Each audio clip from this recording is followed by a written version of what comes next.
Today is January 24th.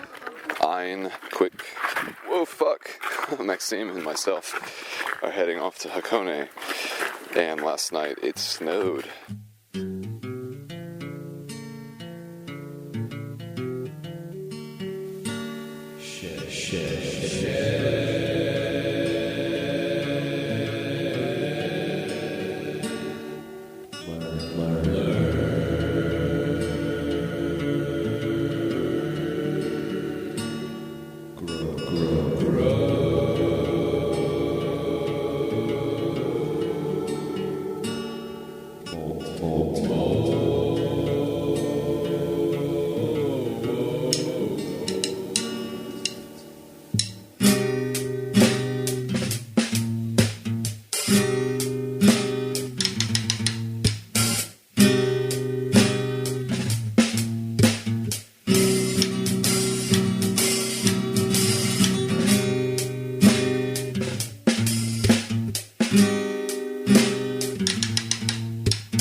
It snowed a lot, and now the ground has become this very dangerous mixture of ice and slush. It's very It's very slippery out here. Take a picture of me recording while I record you taking a picture. And we're going to be spending a day out in Hakone. Ein keeps saying there's 20 centimeters of snow, but he is also a noted liar about everything that he talks about, so there's probably a couple centimeters of snow, but it'll probably melt by the time we get there. I hope. And it should be a nice day. I don't know what's in store. It's been sort of thrown together last minute, but it should be fun. One of our Zandiose wanted to go, but in his incessant questioning, despite the fact that I had no information about the trip, I guess we just, when everything finally came together, we didn't extend the information to him, the invitation to him. So Maxime and I think, are feeling a little guilty about that, but that's just the way it has to be. And I think it's good to preserve that little strange feeling at the start of the day, because I know in weeks or months or years, listening back to this, I wonder if I'll still support the same decision. We'll see. Probably won't support it, but in the moment, it feels like it's what it has to be. Hear the crunch of my feet on the ice.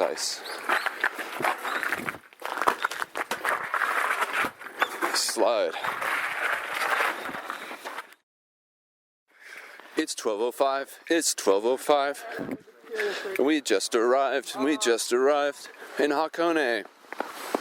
It's been a snowy day.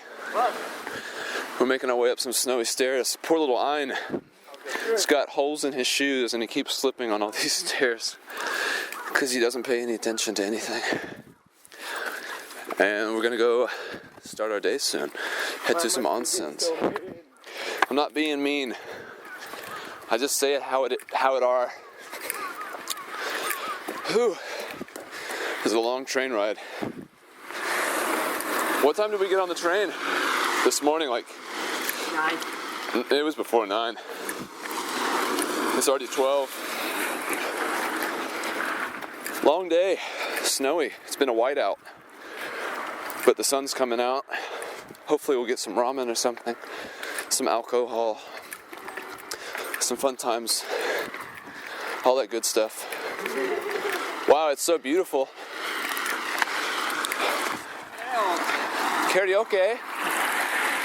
Let's go. I'm down. You down? Are you up for it? Or down with it?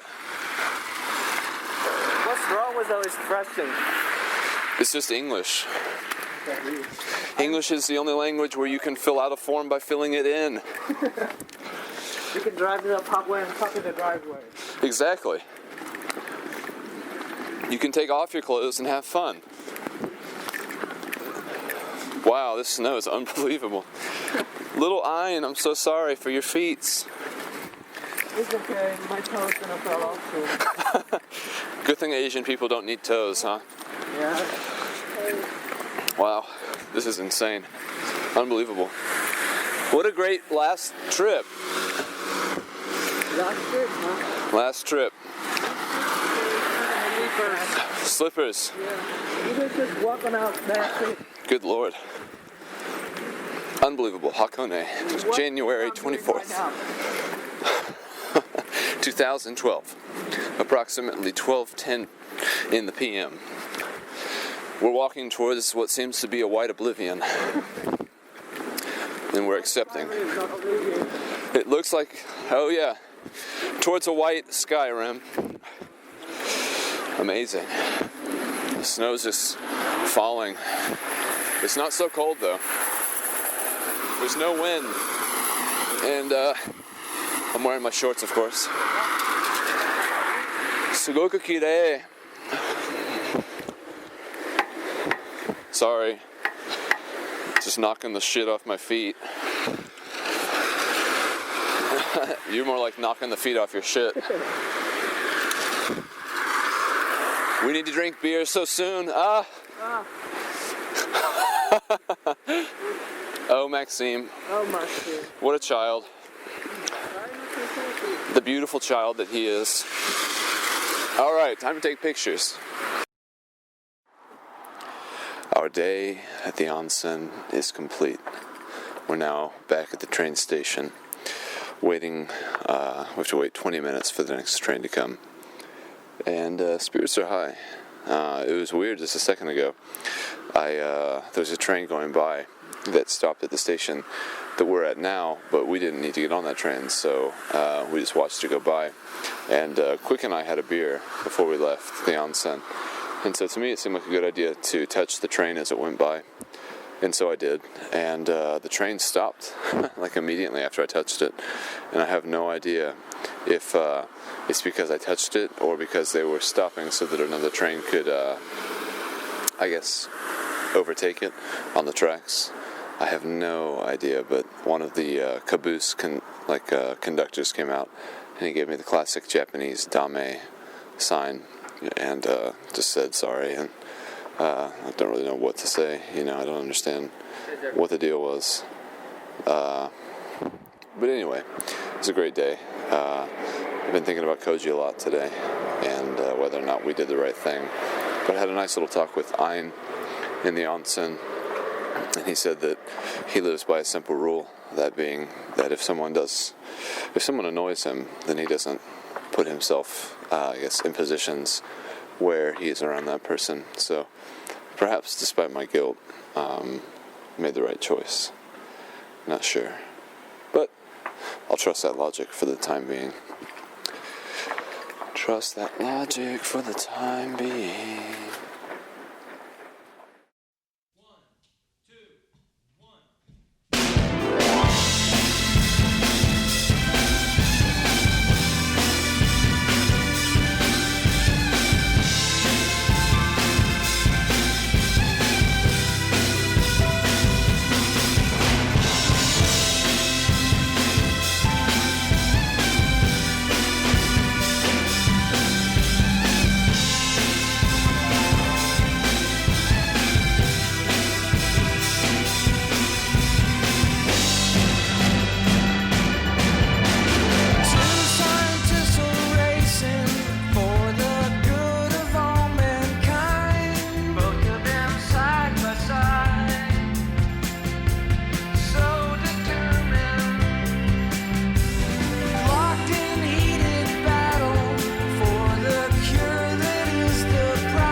It's July 25th, and I'm sitting inside Doter again, drinking the same coffee I did the other day when I sold my guitar. 3 days and counting until I leave. I walked here with Alex. I was going to walk here with Ellie, but the plans kind of fell through because I don't really have any immediate way to contact her. So I tried to get in touch with her through Facebook, but 30 minutes went by between me trying to get in touch with her and I guess not hearing back from her. And so me and Alex decided to leave because it was getting kind of late. And we walked over to Hard Off, and I dropped off my final postcard that I'm going to be sending from Japan to family friends named the Myers. And I bought some bike tape. Today I'll be packing up my bike when I get back. That should be fun. I'll listen to some music, take my bike apart, get that part of packing done with. It's really unbelievable. Bittersweet kind of thing. I'm wearing a smile as I think about it, but it's sort of like a reflective, nostalgic smile. 2 days ago, I believe it was 2 days ago. Let me think about this. Yeah, it was 2 days ago, Monday. I went out and hung out with Ellie for a final time, maybe. It was a lot of fun. We went to Hub, a bar, one of the first bars I guess I've ever been to, and definitely the first and only one I've been to in Japan, more or less. And Ellie and I hung out there for quite a few hours, and it started to snow that night, which was really cool. Added sort of a magical effect to the evening. It already felt kind of special just because it was like the last real time probably that I'll go out there, and it started to rain pretty heavily.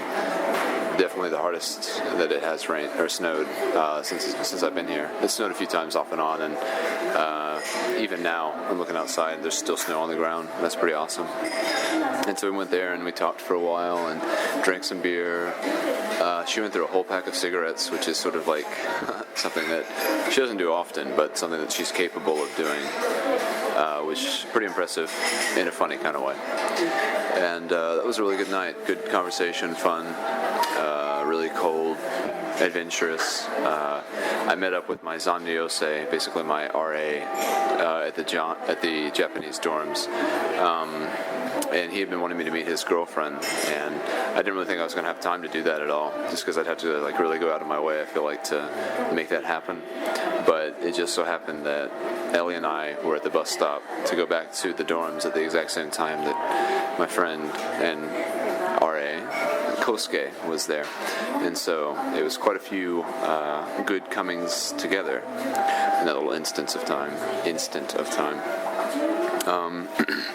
And so that was Monday night, which gave birth then to Tuesday. And you've heard the Hakone clips. And so I did a few clips while I was in Hakone with the guys and everything.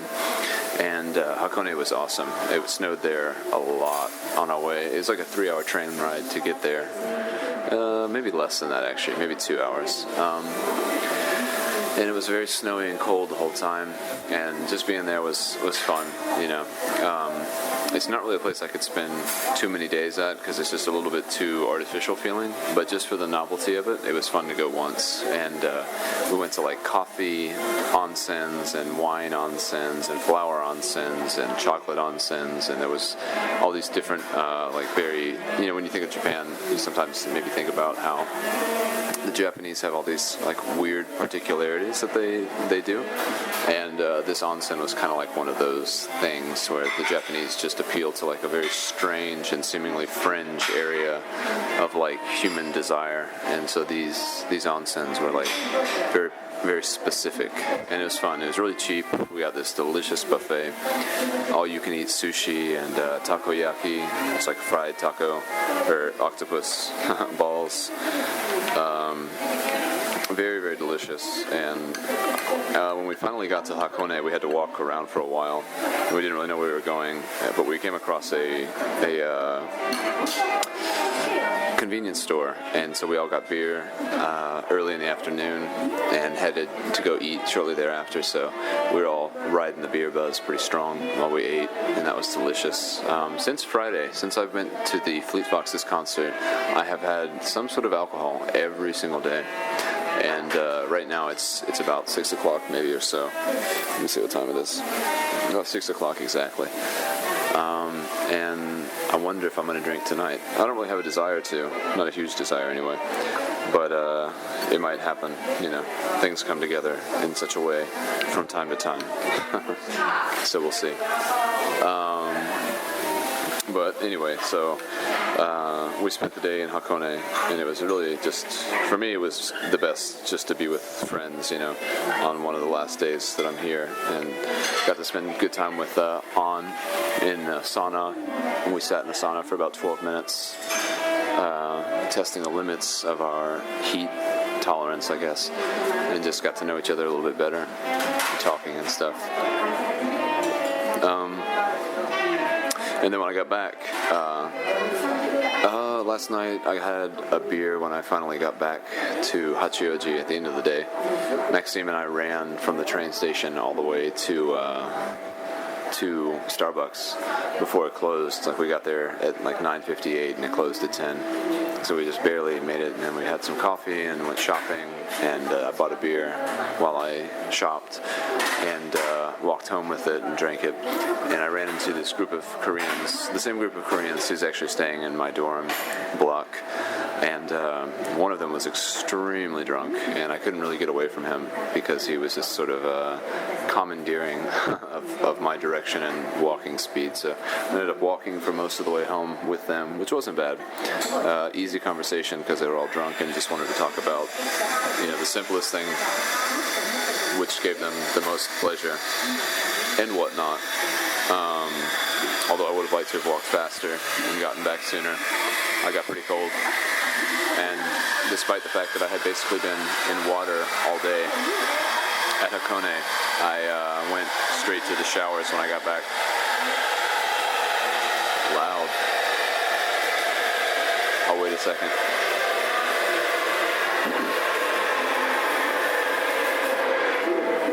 Went to the showers and then to the Ofuro. So it was a very wet day yesterday with Hakone, and finally ending the day as well with some heat.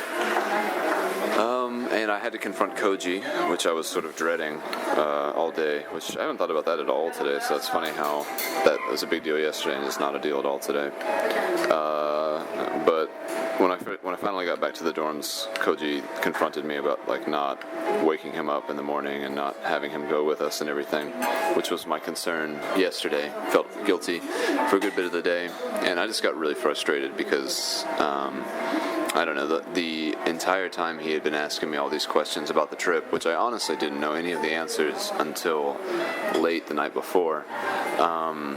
I had told him incessantly, my answer to every different question that he asked was to go ask Quick, who was organizing and organizing the trip, and he didn't do that, and so I don't understand why he didn't do that. And it was funny, I kind of broke the Japanese-English barrier again with my frustration towards him, which actually I've done that once before towards him. It's a rare occurrence, but he asked me why I didn't wake him up, and I said in Japanese, "Nande, itsumo sono shitsumon toki ni, quick kitte inakatta no?" And which means, why didn't you just go ask Quick every time you asked me this kind of question?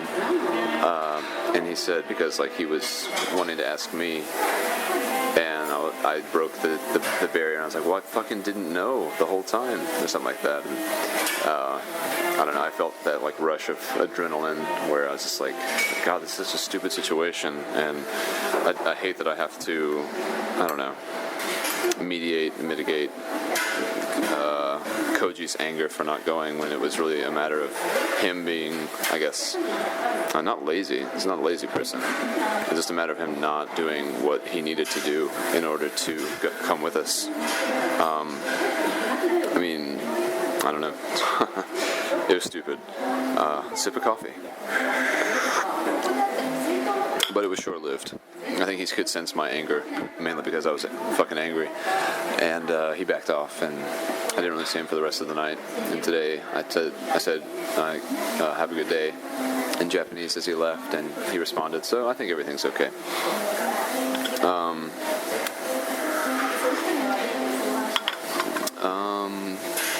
Something else. Oh, well, today I woke up at around 8. No, was it 9? 9:15. Went to bed at, I guess, around 3. Woke up at 9:15 and started doing my push-up routine, and had a bunch of like emails that I wrote to friends and stuff, and took a fair bit of my morning doing that.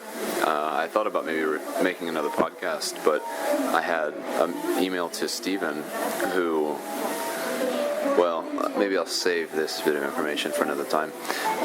Steven, Alex, who was talking to me about more or less apologizing for the lack of like communication since I've been in Japan, and how he felt bad about that. And I do wish that they had all had Alex is coming, kept in contact more. But obviously, that's like crying over spilt milk now. Isn't that like crying over spilt milk? Yeah. Yeah. What'd you get? We'll interrupt this.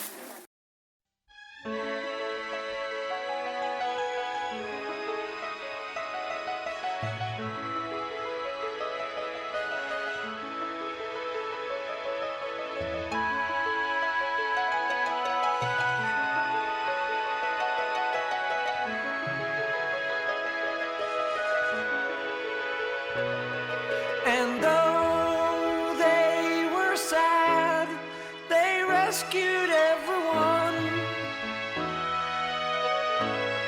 They lifted up the sun. A spoonful weighs a ton.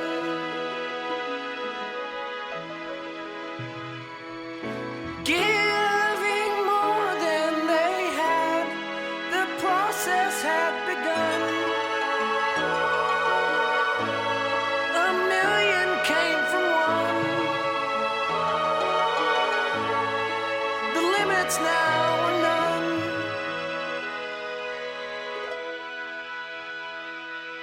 Being drunk on their plan, they lifted up the sun.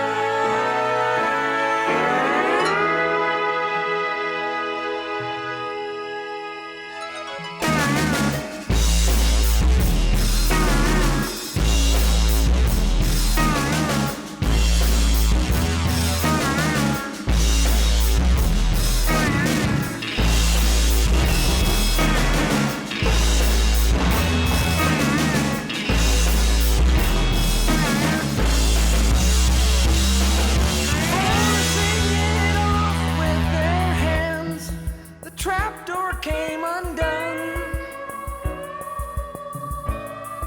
Above our heads it swung. The privilege had been won. Being drunk on their plan, they lifted up the sun.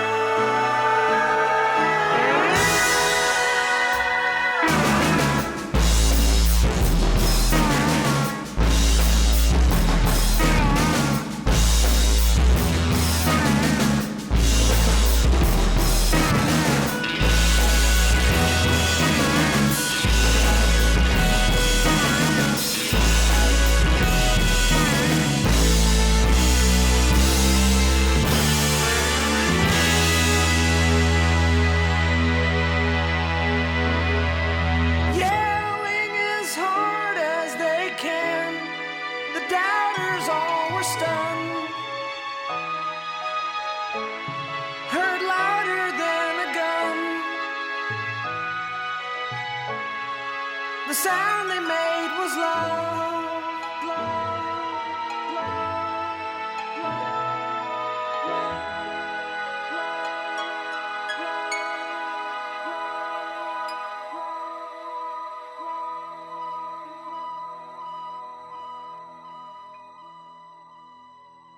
Rockman 6. You bought that, huh? That was in the case, right? Yeah, it's 1890. So, what is Rockman's? Is that Mega Man? It's Mega Man 6. But it's called Rockman in Japan. Yep. The names are all changed to musical terms for some reason when they came to the US. Mega Man is a musical term? Well, except for Mega Man. Oh, okay. Huh. You satisfied with your purchases? Yeah. Well, I had to decide. There was a choice of 3 different things. Right. There was Rockman 6, Right. then there was Athena, which was 300 yen more, so it was 2,100. Right. And then there was Rockman 3. Rockman 3 was 1,000 yen cheaper. Right. But I knew that it would not be as enjoyable as Rockman 6. So it was price versus fun. I decided to go with fun. So that switched to Rockman 6 versus Athena. I call it Brett because he's been interested in Athena for a while. Oh yeah. According to Brett, Athena's main reason for its price is there's Yeah. a big cult following behind the female character. A bunch of guys like it Oh for yeah. some reason. So they'll buy the game just because they like the character. Yeah, that's a big thing here. So I just decided, all right, I'll look up Athena later on the internet. Right. I know this one will be fun because I liked 5. So what money did you use to pay for this? My cash, You the cash you got from the stuff? Yeah. So how much did you spend? 2,200, How much did you find in that container? 1,000. 1,000. So then where did that other 1,000 come from? I withdrew from the bank 4,000.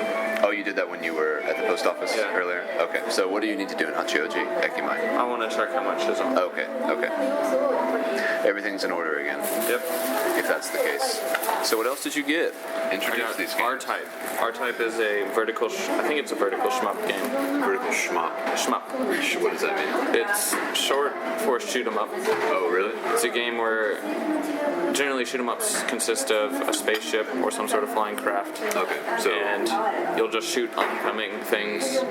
Also known as bullet hells, there will be games where the screen is overloaded with graphics, just thousands of bullets coming at you. And it's mostly only popular in Japan. is Star Fox a shmup? Star Fox is not a shmup. Star really? Fox is an on-rail shooter. An on-rail shooter. Yeah, where you can't leave the path. Right. Whereas, sure, in shmups you can't leave the path. It's just one screen. But in Star Fox, it's kind of like an adventure game, where like you're right. going through different maps and stuff, and there's different paths you can take. But it's all on rails. Like you're still going in one. I see. So what is Pokemon Snap?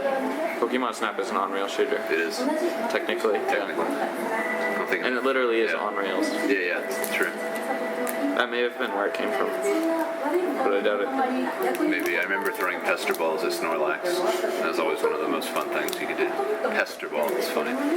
So Taylor's gonna be annoyed. at what? I got Rockman 6. What other games did you get? Anything worth mentioning? You have 2 more there, right? I got R-Type. Right. Lethal Enforcers. I don't Oh, actually yeah. know what that is, but it's made by Konami, and Konami's Good brand. a good brand, definitely. It's like the Abercrombie and Fitch. I wouldn't compare that. Like more like a Hollister then, I guess. I wouldn't compare clothing. So maybe like Armani shoes. Okay, I would say that Neo Geo is closer to Armani. Okay. Because it's classy. Neo Geo is very classy. If any, what I have is considered very respected in terms of collection. Yeah. Just because I have it on Neo Geo and games, that's Right. very respected. But Neo Geo is a completely separate thing. Like that's the kind of thing that will require you to take out loans Loans in order to pay for the whole to pay for games, series. Yeah. individual games. Really? Yeah. However, there's an alternative you can do. The Neo Geo was meant to bring the arcade cabinet into your home, like the Neo Geo arcade cabinet. It's also known as the MVS. Right. The home console's the AES, the arcade's the MVS. Okay. They wanted to bring the MVS to home, so they made this console, the AES. Came out maybe $600 or more. Wow. The games reached $250. Wow. What year is this? I'd say around 1990. Okay. I think lasted about till 2004. Are you serious? It lasted that long? And then for non-official games, it's still going. Like there's still independent companies developing games for it, but those games will cost maybe around $600 each. Wow. In order to recoup the And cost? people buy all of them. Really? They sell out immediately. Wow. That's incredible.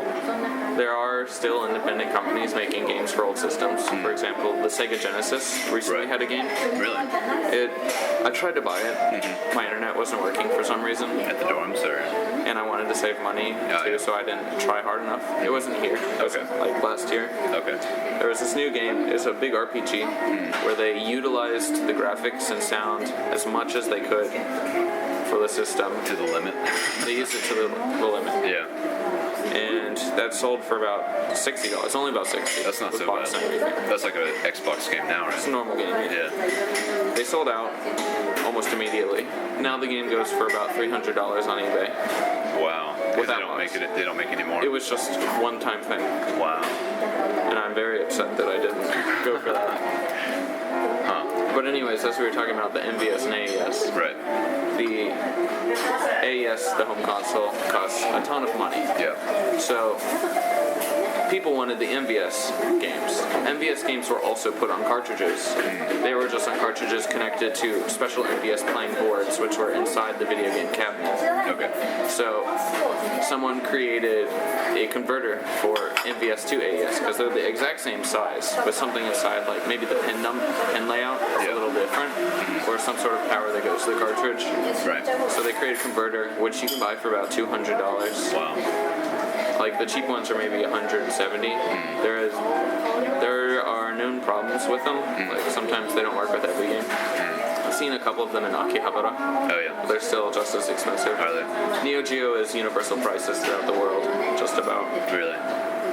Because Yeah. they were only released in America, Japan, and I think some are released in Europe, but I don't really hear much about them. There's only one game that I know of, and it's Kizuna Encounter, which Yeah. is worth about $10,000. Wow. So I don't think I'll ever get to see that one.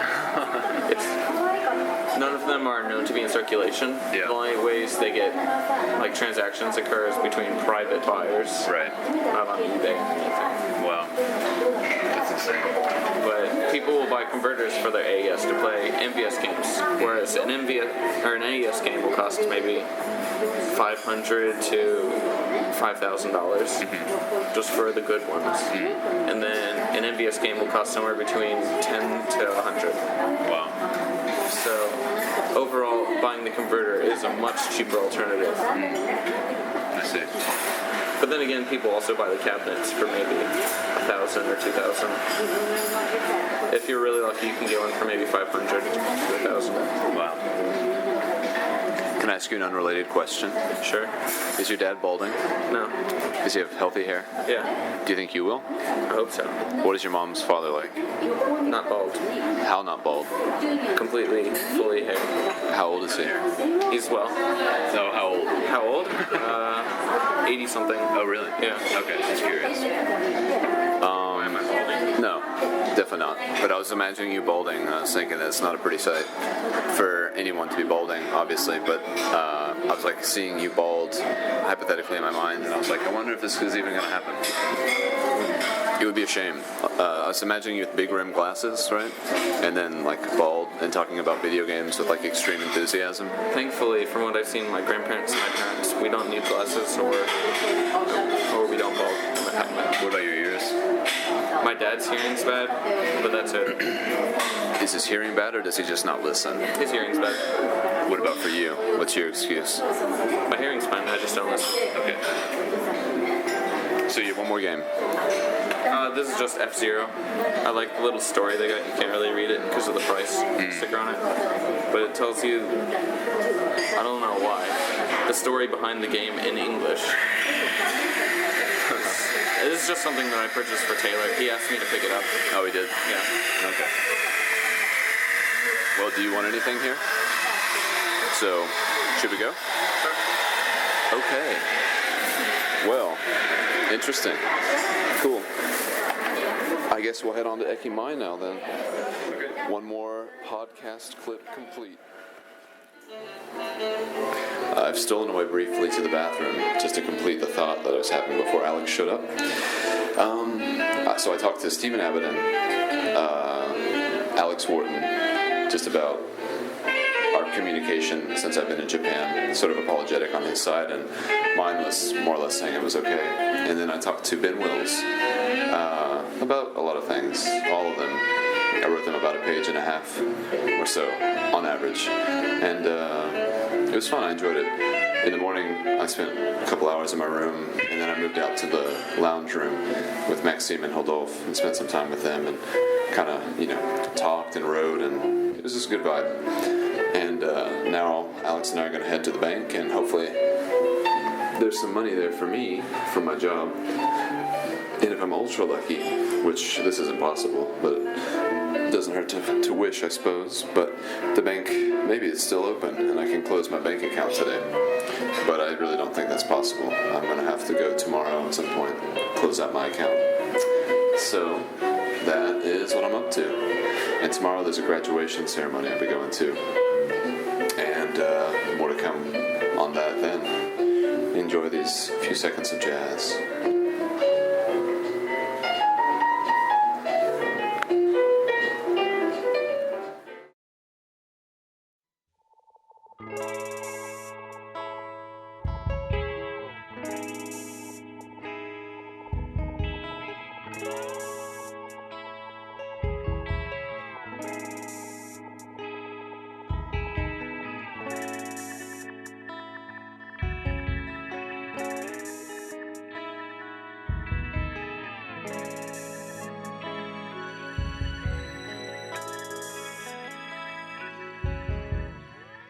I accidentally touched my head and noticed that I had been bleeding. For how long I didn't know.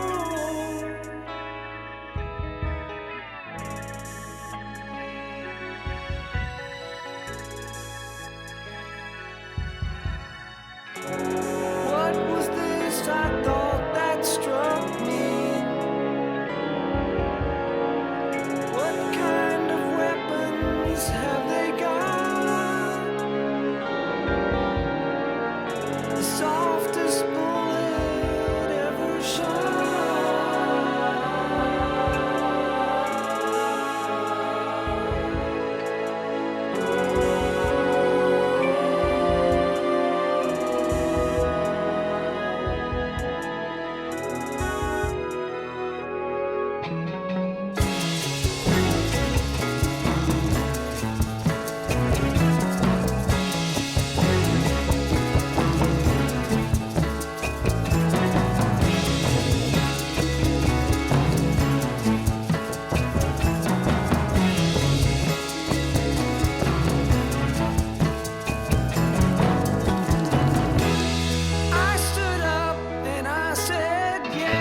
a chain reaction.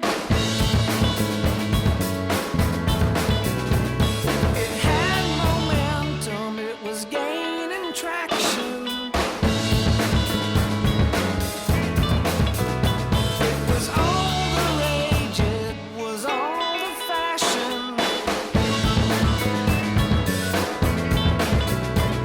The outreached hands had resigned themselves to holding on to something that they never had. And that's too bad, 'cause in reality there was no reaction.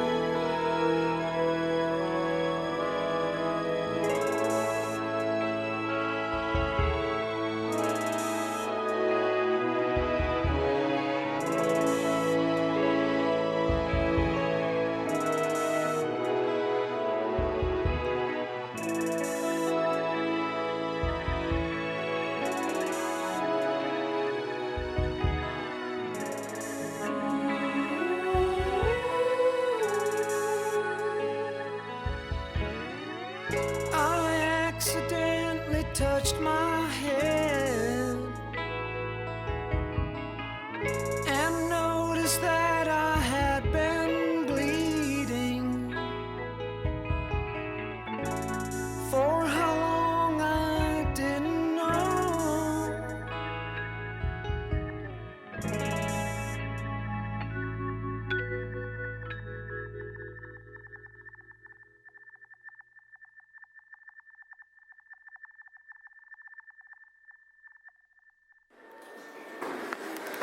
I am in the airport at Haneda, close to my gate.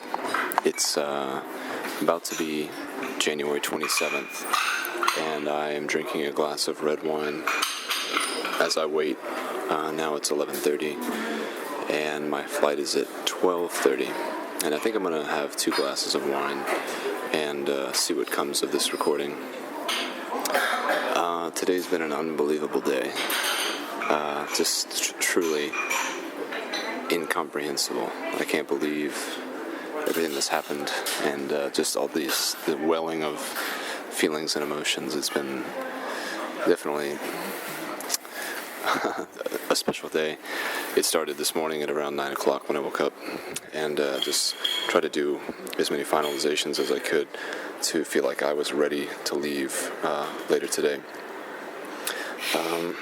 It's going to take a little while to actually recap everything that happened, I guess, between where I am now at the airport and where I was the last time I did a recording, which I believe was at Doder with Alex, back when things were a little bit of a lighter shade in terms of like emotionality. But I made a little list of things I wanted to talk about. I'll skip to the parts that are like the most recent, just because they're feeling like the most important.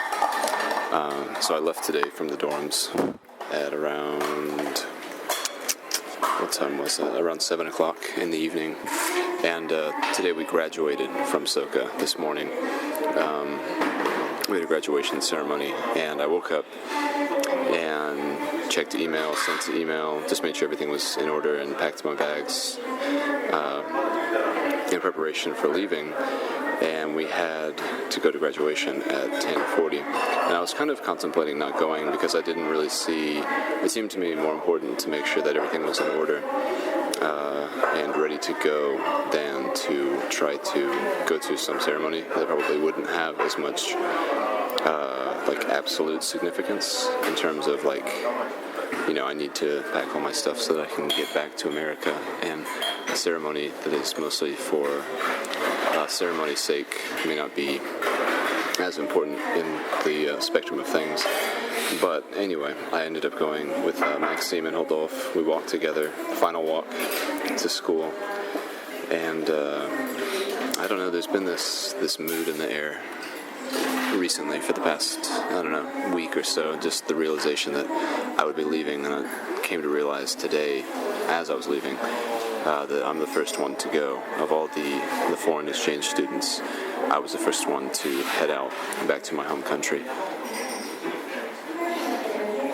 And so I was very happy that I went to the graduation ceremony and didn't stay in the dorms by myself, because that would have been really, really sad to be there all by myself. Just the epitome of that loneliness would have been just so, so acrid and just like eating away at my soul.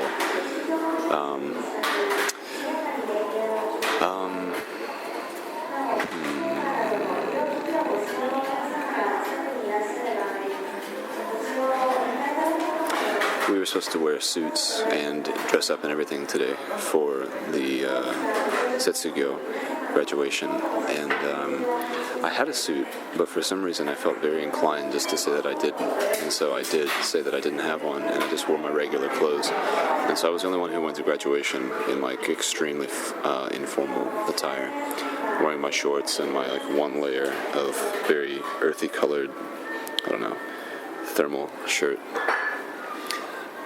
And it was an excellent ceremony. It was very touching and very poignant. I was glad I went. It's been sort of a battle here in Japan, balancing between what's practical and what's done just for the route routine. The indulging of that. What is the status quo, I guess. But today was really nice. There were some speeches. Maxime gave a speech, and some other students. And after we all graduated and received our diplomas and certificates and all, we went to like a little reception party thing. And we ate tons of food, and just the energy was so good. It was so refreshing. Last night I had like a semi-stroke and heart attack when I realized that I needed to leave today, and I had been thinking this entire week that I was going to leave Friday, because my plane leaves at 12:30, and so technically I leave on the 27th, which is Friday, but I was thinking that I would leave tomorrow, I guess at the same time that I left today for the airport, which would have meant that I would have missed my flight by 24 hours or so. Small sip of wine.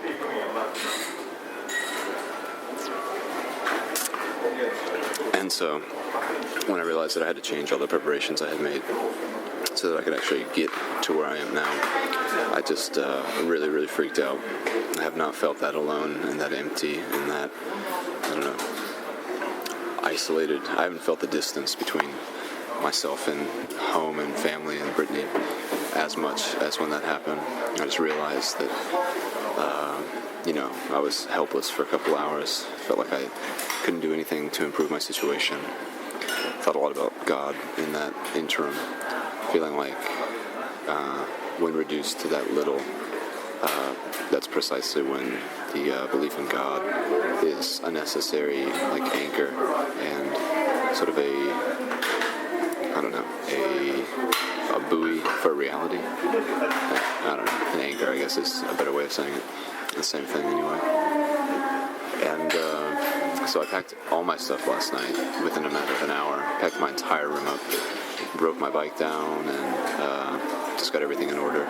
So that was the only thing I could do to like overcome that feeling that I had totally fucked up and wouldn't be able to get back home because I was too stupid and lazy to really understand what my flight information said.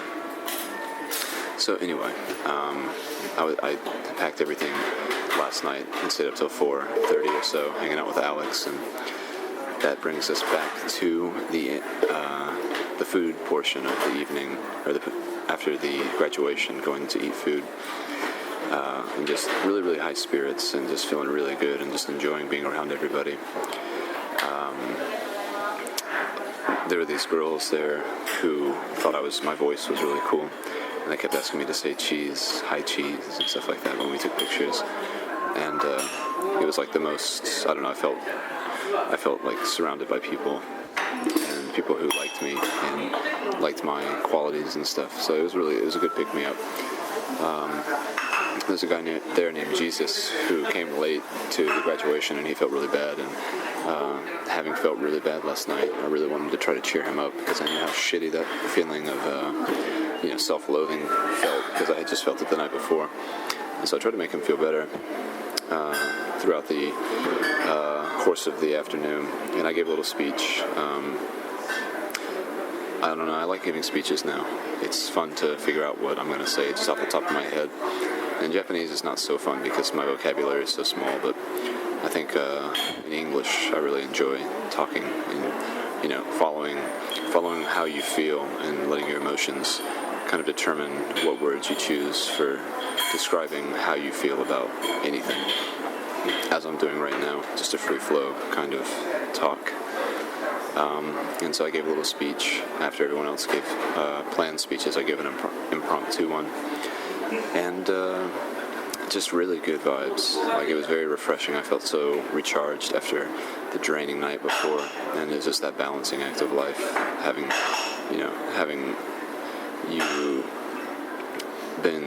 you were so stripped down to nothing, and then over the course of several events you can be built back up, and that's the miracle of time, I suppose. That's why they say time heals all wounds, maybe. And so Maxime and I walked back together after the food ceremony and everything, and basically I spent the next 4 hours just waiting in the lounge room of the dorms, and a lot of people came by to say goodbye to me, and that made it a lot harder to say goodbye in general. And kind of just, more or less paced around the dorms waiting for 7 o'clock to come, when a car would come and pick me up. I had to rearrange all my plans so that I could catch the bus today and not have the bus tomorrow. And so it was a stressful day today, but it was it was bittersweet. It was a beautiful goodbye. At 7 o'clock I went downstairs, and I was received by the whole dorm. And a lot of people have gotten to know me because I always wear shorts, and I always insist that I'm okay. And a lot of people see me walking around Hachioji because that's been my main, I guess, hobby since I've been there. In retrospect, I shouldn't have brought my bike. It was a waste of money. I could have bought 3 bikes in Japan for the same price that it was to bring it with me on the plane, but there's no way I could have done that at the time.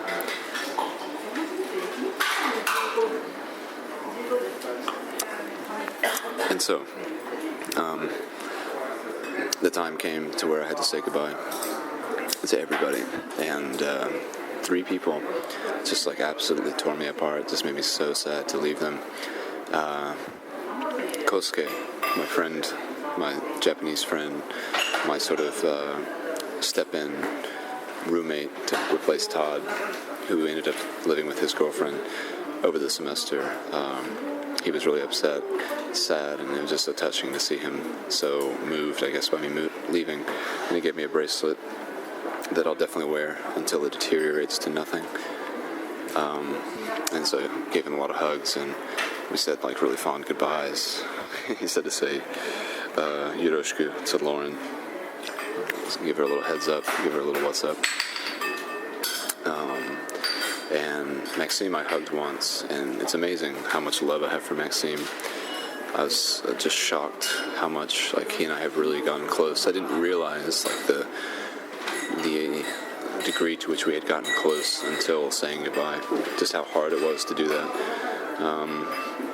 And I hugged him once, and he was pretty close to tears. And so I tried to look around for anyone else before I broke down, who I could say goodbye to. And Rodolfo was there, and again, he's someone else who I just have grown really, really close to, and didn't realize until I looked into his face, and just saw the sadness in my leaving, and just the realization that I'm not going to see him tomorrow. I have a feeling that I'll see all these people again, the ones that I really, truly love, but it won't be tomorrow. I've seen these people every day for the entire time I've been here. And now I have to move on, go back to America. And being the first one just makes it all the more difficult. It makes me feel special in a way. I have to deal with that pain first, It's I set the precedent for what it's going to be like to leave today. And it was hard, definitely. I hugged Adolphe. And just looking into his eyes, I remember going to my great-grandmother's funeral years ago, and not feeling anything for her actual death, but feeling really sad looking around at everyone else, all my other family, just so sad and crying, and that's what moved me to actually cry. It wasn't the actual loss at the event of my great-grandmother, but just seeing that pain in everyone's eyes, that made me so sad. And, Adolf, when I saw him, it was so sad. And again, gave him a huge hug and just said his name while I hugged him. And then Maxime I saw again to my left. It said, Moi Kai. I was like, one more time. And I gave him another hug. And then I got into the car and left, and everyone ran after the car and was saying bye. And we did this little turnaround where we kind of backtracked in the car. So we, all the students ran up this bridge and were able to see me off twice. And just seeing everyone waving goodbye, just so heartbreaking. It's going to be heartbreaking tomorrow to be in Atlanta. It's going to be a bittersweet revival, like a birth. It's it reminds me a lot of Fight Club's total message of losing all hope is freedom. It's this is going to really strip me down being back in Atlanta, but it's going to be a type of rebirth that can only be done through pain. And so I was in a car with a faculty member from SoCA, and he was taking me to the bus stop, and I was just in the car thinking about everything that had just happened, and it really, really broke my heart to think about not seeing Maxime tomorrow for our Starbucks routine and walks that we've done and just conversations, and it made me cry in the car. I was just thinking about everything. Not bawling or anything, but just tears going down as we went through this really long tunnel that, we went through all the areas that I really love and just have such good memories of traveling in and through and all. And it's just so sad. And I tried to hold on to that feeling because it felt good to feel so sad about everything and to kind of let those tears fall. And so I was taken all the way to where the bus was by the faculty member. I don't even know his name, but he's been a really big help and pretty available and present during my whole time at SoCA. Another sip.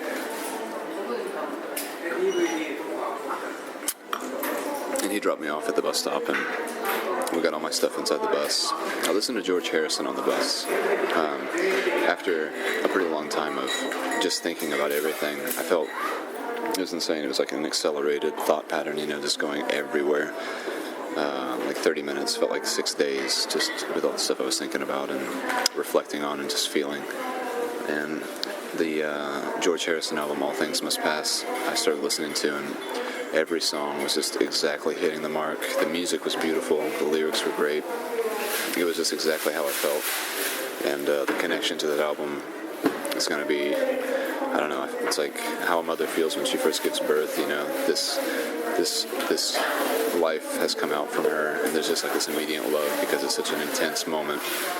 And I think this album, this All Things Must Pass, is going to be forever one of my favorites, just because I listened to it right after one of the most sad, powerful, emotional experiences of my life. And Maxime wrote this letter to me, a beautiful letter.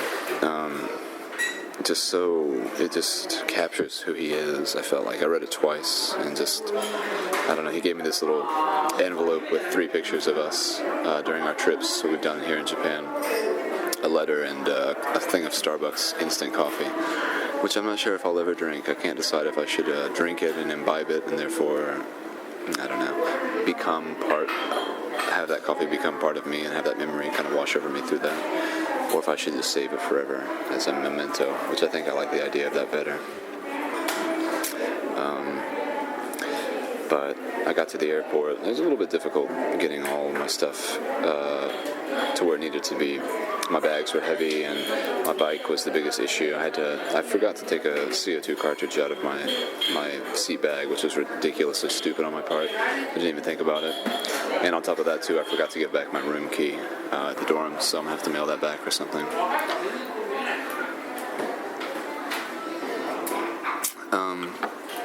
But long story short, after about maybe 45 minutes, I got all my stuff, I guess, more or less, it was okay.